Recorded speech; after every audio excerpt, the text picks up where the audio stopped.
Long before the Civil War swept through Alabama, there existed a plantation where the natural order of human relationships had been twisted beyond recognition.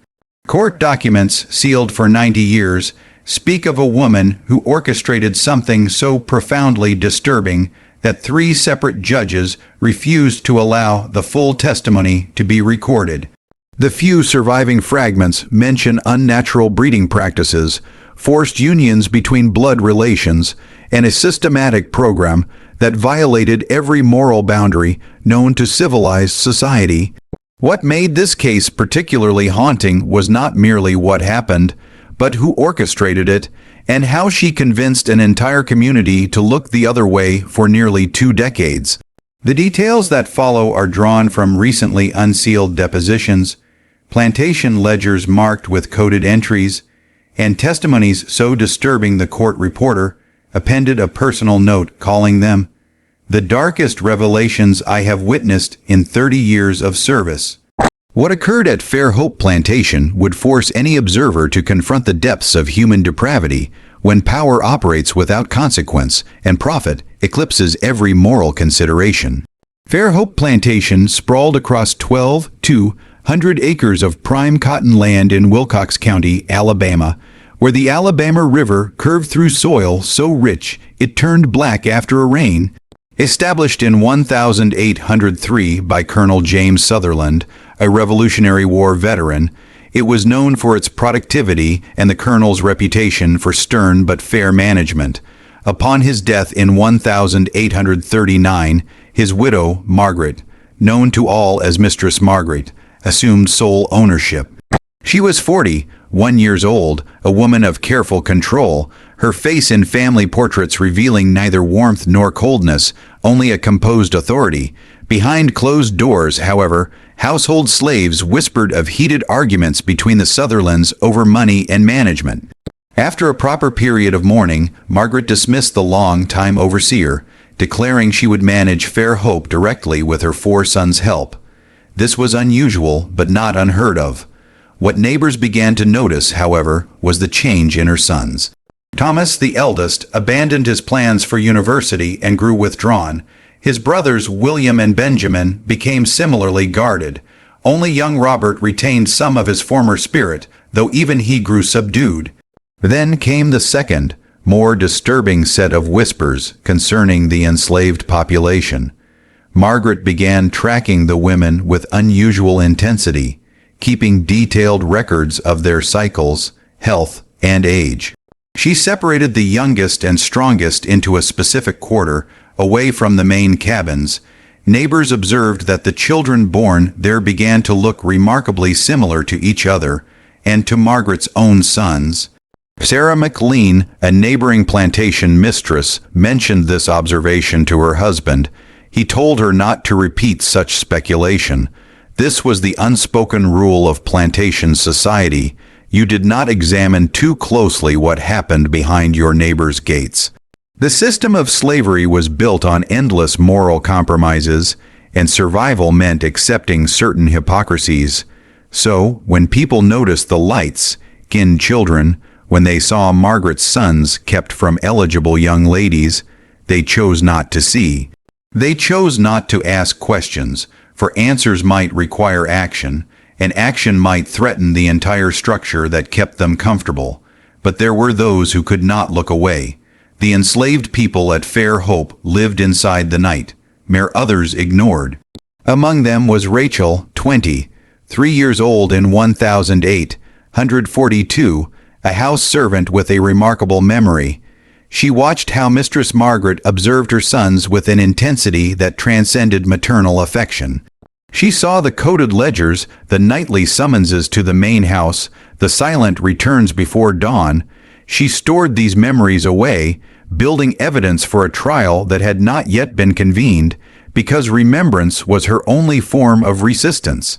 In the summer of 1843, a young woman named Dinah was moved to the separated quarters. She was 19, strong from fieldwork, and utterly alone in the world. When she asked Rachel what it meant, the older woman looked at her with pity and a grim knowledge. "It means the mistress has plans for you," Rachel said quietly, "Don't fight it. Fighting makes it worse. Remember you're still alive. Remember that every day you wake up, you survived another night." That night, Dinah was called to the main house. Margaret met her in the parlor beneath the colonel's portrait. "I have been watching you," the mistress said, her voice deceptively pleasant. "You are strong, healthy. You come from good stock. My son Thomas will explain your responsibilities. You will obey him in all things." In the library, Thomas Sutherland, 20, 4 and lean, stood by the window, his back to her. "My mother has a system," he said, his voice low and tight. "She believes in efficiency, in maximizing value. She has decided that the best way to increase the value of our holdings is to improve the bloodlines." He finally turned, his expression a mask of shame and resignation. "She wants the children born here to be of mixed blood.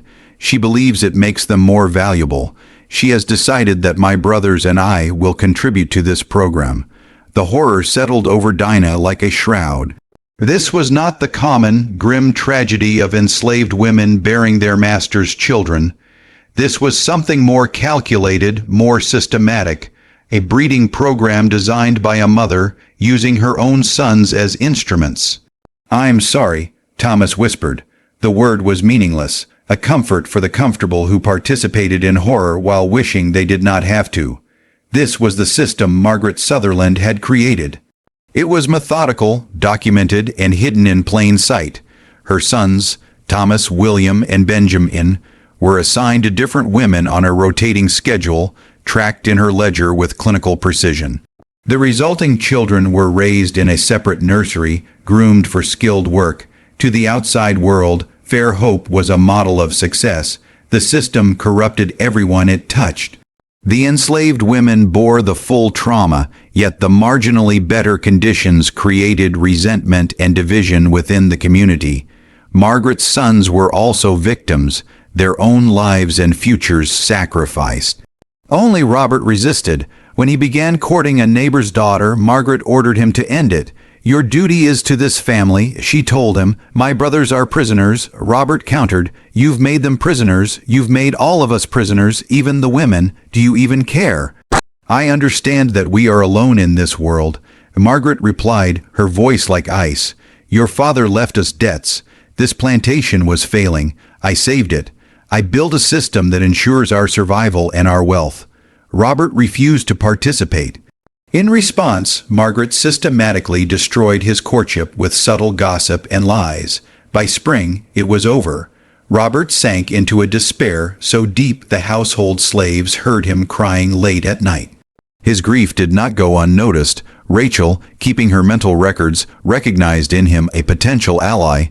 One night, she took a calculated risk, cornering the drunken, despondent young man in the kitchen. "Your mother is keeping records," she whispered, her heart hammering. "She's planning their futures, planning to keep them enslaved even though they're your blood. And she's planning to use them too, the girls, when they're old enough. She plans to have your brothers, or even you father children with women who are already your daughters." Robert put his head in his hands. "Stop, please. You can stop her," Rachel insisted. "You're still free." "Tell them what?" Robert's voice was anguished. "That my mother is breeding slaves with her own sons. Who would believe me, and who would care? You think other plantations are run by saints. It is the same evil, Rachel, just more organized." He was right, and they both knew it. The fundamental evil was the same. Margaret's innovation was in its cold, systematic execution. By 1845, the system was fully operational. The separated quarters held 12 women. Margaret's ledger listed 30, 2 children from her program. Financially, it was a success, but maintaining it required constant cruelty. The women were isolated, rotated, and fed a narrative that they were fortunate, selected for their superior qualities. Dinah, now a mother, learned to perform compliance while guarding a core of resistance. Secretly, the women began to communicate, building a network through coded songs and glances, a foundation for a future resistance. That year, Rachel confided in Dinah. She had found a way north and was leaving. But before she could escape, Margaret's men tracked her down with dogs. Rachel was brought back, and her fate became another of Fair Hope's silent seas. Officially, she was sold down river, but the enslaved people whispered of a punishment too terrible to speak aloud. The failed escape tightened security, but did not slow the program.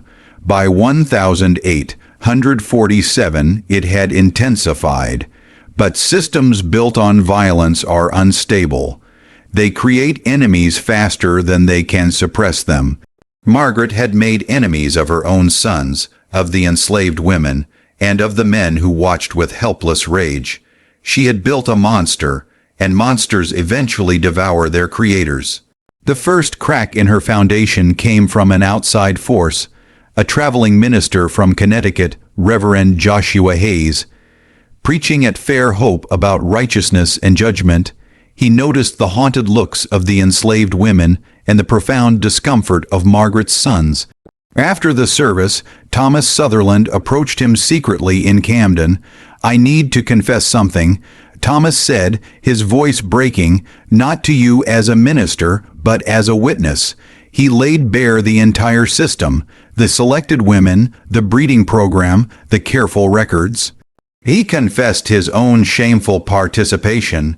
Then he revealed the ultimate cost of resistance. "My brother Robert refused. 3 weeks ago he hanged himself. Mother buried him in an unmarked grave in the woods." Reverend Hayes was sickened. "You must go to the authorities. Report my mother for what?" Thomas asked bitterly. "Breeding slaves, that is not illegal. It is good business. The system protects her. The system is her." He pressed a small, leather-bound journal into the minister's hands. "This is my diary. Take it, hide it, keep it safe for the future, for the accounting that must come eventually." Hayes took the journal and distributed copies to trusted colleagues, creating a scattered record of the truth. But he did not go to the authorities, for Thomas was right. No law in Alabama covered this particular refinement of evil. The Civil War provided the final, fatal blow to Margaret's system. In 1861, her sons, desperate for an escape, enlisted against her wishes. With her central instruments gone, the program deteriorated. Thomas and William died in battle. Only Benjamin returned, traumatized, to a world where slavery had been abolished. Margaret Sutherland died in 1865, never expressing remorse, believing to the end in her own practical genius. Benjamin, consumed by shame, soon sold the plantation and died in obscurity.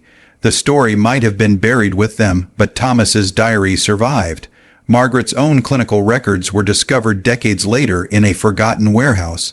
Sealed in archives, they were debated by historians who struggled with their disturbing content before finally being opened to scholars.